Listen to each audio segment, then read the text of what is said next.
Programme ایک بار پھر خوش آمدید۔ راشد صاحب بڑا انٹرسٹنگ نکتہ اٹھا کہ گویا کہ کچھ دوستوں کا انپٹ تھا کہ نہیں، گویا کہ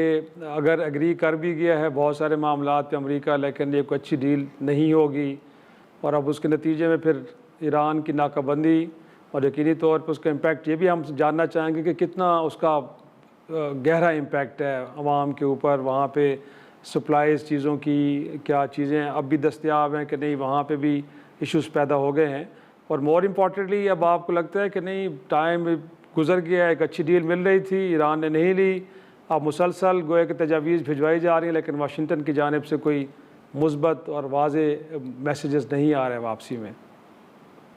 میرے خیال میں تھوڑا سا بھٹی صاحب ٹائمنگ بھی دیکھ لیں اور بیانات کو بھی دیکھ لیں کہ جب آرمی چیف یہاں پہ آئے اور انہوں نے جو باتیں کی اور اس کے نتیجے میں جب عباس راکچی نے اپنائے ہرمز کھولنے کی بات کی نا، جب ان کا ٹویٹ آ گیا تو اس کے فوراً بعد ڈونلڈ ٹرمپ نے سمندری ناکہ بندی کی بات کی. یعنی یہاں سے اختلاف یہاں سے شروع ہوا، نہیں کہ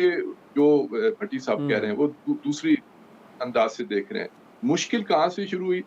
ایران کا دباؤ تھا اسلام آباد کے پہلے مذاکرات میں بھی کہ دو چیزوں کو تو کم از کم آپ نے طے کیا ہوا ہے، مانا ہوا ہے، لبنان کے عنوان سے اور ایسڈز کے عنوان سے. چلیں ایسڈز کے عنوان سے تو پھر بھی کسی حد تک انہوں نے نرمی دکھائی، لیکن لبنان کے عنوان سے اور خود پاکستان کے پرائم منسٹر نے نام لے کے کہا کہ پیشگی شرائط میں سیز فائر میں لبنان کا نام بھی شامل تھا. نہ صرف لبنان بلکہ دوسرے ممالک، دوسرے بھی جو مزاحمتی بلاک کے تھے، لیکن لبنان کا تو باقاعدہ نام لیا گیا تھا. لہٰذا اختلاف یہاں سے ہوا، نہ کہ ایران نے کسی آفر کو ٹھکرایا ہے یا وہ کیا ہے. جو ہی انہوں نے ناکہ بندی کی تو پورا جسے کہتے ہیں نا منظر نامہ تبدیل ہو گیا. اور پھر اس کے ساتھ ساتھ جب ڈونلڈ ٹرمپ کے تند و تیز بیانات آئے اور ان کے جو ٹویٹ آئے تو اس سے ایران کے اندر یہ تاثر پیدا ہوا کہ ایران کو کمزور سمجھ کے اب دبانے کی کوشش کی جا رہی ہے، اور وہ جو چیزیں وہ جنگ میں حاصل نہیں کر سکے اب ان کے لیے بہترین موقع آ گیا کہ اب تو یہ خود ہی کہہ رہے ہیں کہ ہم جو ہے وہ اپنا ہرمز کو کھول رہے ہیں. تو اس بنیاد پہ ایران نے یہ سب کچھ کیا، اور اب بھی جو 9 تجاویز آئی ہیں وہ امریکہ کی طرف سے پہلے آئی ہیں اور 14 ان کی طرف سے دوبارہ گئی ہیں. یعنی ایران اس وقت اس پوزیشن میں ہے کہ وہ اس جنگ کو لمبا کھینچ سکتا ہے. اور یہ جو اس سے جو دباؤ بڑھ رہا ہے سمندری ناکہ بندی کا، اس پہ تو میں ایک تفصیلی بات کر سکتا ہوں کہ اس کا نقصان ایران کو کتنا ہے اور دنیا کو کتنا ہے، اور خود ڈونلڈ ٹرمپ کتنے اس میں الجھے ہوئے ہیں. یعنی یہ ڈونلڈ ٹرمپ نے یہ سمجھا تھا کہ وہ اس سمندری ناکہ بندی سے، دیکھیں نا خود ان کا اپنا بیان ہے، میں پہلے بھی عرض کر چکا ہوں کہ 3 دن کے اندر جو ہے وہ ان کے آئل کے جو ویلز ہیں، کنویں، وہ خشک ہو جائیں گے، جبکہ یہاں پہ تو پلاننگ پہلے ہی 6 مہینے کی گئی تھی ان ساری چیزوں کو سامنے رکھتے ہوئے. لہذا میں سمجھتا ہوں کہ اگر ڈونلڈ ٹرمپ کا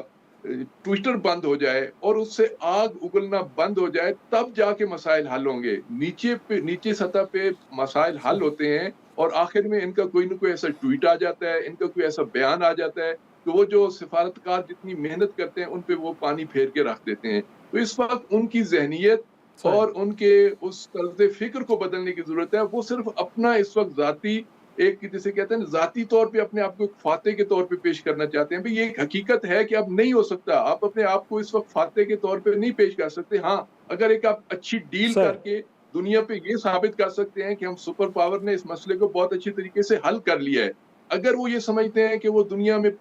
امریکی پرچم لے کے گھومیں گے اور پھیلیں گے اور کہیں گے جی ہم جیت گئے، تو ایران اس کے لیے ابھی تیار نہیں ہے کم از کم. اور اس کے لیے یہ جو سمندری ناکہ بندی ہے کوئی بڑا ایشو نہیں ہے، اس نے متبادل ساری چیزیں طے کر لی ہیں، اور ایک ہفتے کے اندر آپ نے بہت ساری موومنٹس دیکھی ہوں گی کہ انہوں نے کس انداز سے کیا کیا چیزیں کی ہیں. میرے پاس فیکٹس اینڈ فگر ہیں کہ جو میں آپ کو دے سکتا ہوں کہ جو آئل کی پروڈکشن کتنی ہے، کتنا جو ہے وہ ڈومیسٹک یوز ہے، ان کے سٹوریج کے لیے کیا کیا ان کے انتظامات موجود ہیں، کتنے انہوں نے متبادل روٹس جو ہے نا وہ لے لی ہیں، اور اس کے ساتھ ساتھ جو ملک کے اندر انہوں نے جو ایک ہم آہنگی پیدا کر لیا اس مسئلے میں. اور عوام دیکھیں اب بھی امریکی عوام ڈونلڈ ٹرمپ کو جنگ سے روک رہے ہیں، اور ایرانی عوام اپنی حکومت سے کہتے ہیں کہ ڈٹ جائیں، ہم آپ کے پیچھے کھڑے ہیں، اپنے مفادات پہ سودا نہ کریں. تو اس صورتحال میں سمجھتا ہوں کہ ڈونلڈ ٹرمپ کو ایک سپر پاور کے عنوان سے اور اپنے اتحادیوں کا خیال دیکھیں. اب آپ نے بھی اشارہ کیا اس وقت ایران کے فارن منسٹر میں گن رہا تھا تقریباً 17 سے 18 فارن منسٹر سے ان کی اس 3-4 دنوں میں ملاقاتیں ہوئی ہیں، اور ہر طرف سے ان کو مثبت پیغام ملا ہے کہ ہم آپ کے ساتھ ہیں. آپ کے جو مطالبات ہیں وہ بالکل جی جی انٹرنیشنل رولز کے اندر بھی ہیں، اور جو صورتحال ہے اس کو بھی جو ہے وہ بہتر کر صحیح سکتے ہیں. تو اس وقت میں سمجھتا ہوں کہ ساری کی ساری گیم جو ہے وہ ڈونلڈ ٹرمپ صاحب اور ان کی وہ زائنسٹ لابی پہ آئی ہے. اب ڈونلڈ ٹرمپ فرسٹ اسرائیل اور جی فرسٹ زائنسٹ لابی کو اگر کرتے ہیں تو پھر اور مسئلہ ہے. اگر وہ فرسٹ امریکہ، فرسٹ انسانیت، صحیح فرسٹ امن، فرسٹ سلو کی بات کریں گے تو شاید صورتحال بہتر ہو جائے گی. بہتر ہو. لاسٹلی کیونکہ بھٹی صاحب ٹائم میرے پاس بہت کم ہے تو میں چاہوں گا کہ کوئکلی آپ 1-1.5 منٹ میں سم اپ کریں کہ اگر وہ کانگریس کو مطمئن بھی نہیں کر پا رہے، پبلک اوپینین بھی ٹرمپ صاحب کے خلاف ہے، اور ظاہر سی بات ہے جس طرح راشد صاحب نے کہا کہ یہ پابندیاں، یہ ناکہ بندی ایران کو زیادہ پرابلم میں نہیں ڈال رہی، ان کی تو 6-8 ماہ کی منصوبہ بندی تھی. تو سر آپ کو لگتا نہیں کہ الٹیمیٹلی تو پھر ڈائلاگ کی طرف ہی آنا پڑے گا، وار بھی آپشن نہیں ہے، کیونکہ کہا جا رہا ہے کہ پہلے 25-30 ارب ڈالر لگ چکے ہیں اور وہ سارا ویسٹ ہوا ہے، کوئی مقصد ایک بھی حاصل نہیں کیا جا سکا اس جنگ سے. بات بہت درست ہے شاہ صاحب، لیکن اس میں دو بڑے امپورٹنٹ نکات ہیں. ایک تو جیسے فرمایا انہوں نے کہ لبنان جنگ، آپ دیکھیں کہ یہ نیگوسیشنز کے دوران ہی جب ایران کی طرف سے یہ پوائنٹ آیا تھا تو آپ دیکھیں کہ فوری طور پہ جنگ بندی پاکستانی پرائم منسٹر کے کہنے پہ ایک ٹویٹ کیا گیا ٹرمپ کی طرف سے کہ جنگ بندی 10 دن کی کروا دی گئی ہے، اور اس کے بعد نیگوسیشن کا سلسلہ سٹارٹ ہوا. اب جہاں تک معاملہ ہے لبنان اور یعنی ظاہر ہے جو ایران کی ڈیمانڈ ہے وہ تو پوری ہوگی کسی حد تک، اور اس کو نیگوسیشنز کے ذریعے جو ہے وہ جنگ کو ختم کرنے کے حوالے سے ان کے دونوں پرائم منسٹرز کو بھی بلا رکھا ہے پریزیڈنٹ ٹرمپ نے. لیکن ہم یہاں پہ یہ بات کرنا چاہیں گے کہ دیکھیں یہ جنگ بندی اصولی طور پہ تو دونوں ملکوں کو اس وقت نہیں پوری دنیا کے لیے بڑی ضروری ہو چکی ہے. یہ جنگ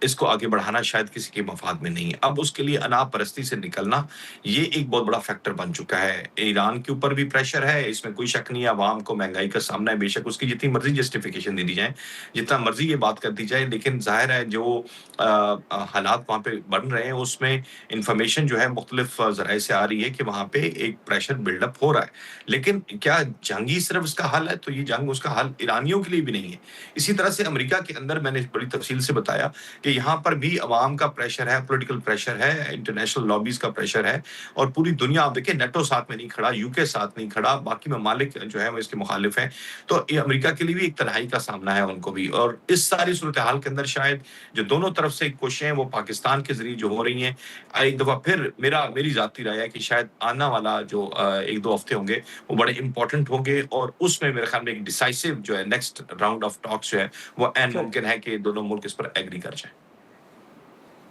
بہت شکریہ. آصف علی بھٹی ہمارے ساتھ امریکہ سے موجود تھے، اور طاہرہ ہم سے راشد نقوی صاحب نے جوائن کیا. ناظرین ایک چھوٹا سا بریک لیں گے، اور بریک کے بعد افغانستان گویا کہ طالبان کا دیس، اور یو این کی رپورٹ یہ بتا رہی ہے کہ اب طالبان انتظامیہ نے گویا کہ افغانستان کو دہشت گردوں کی آماج گاہ بنا دیا ہے. وہاں پہ شخصی آزادیاں نہیں ہیں، اور وہاں پہ گویا کہ دہشت گردی پنپ رہی ہے کہ جو پورے خطے کے لیے بہت بڑا خطرہ بن رہی ہے. چھوٹا سا بریک کے بعد ڈسکس کرتے ہیں.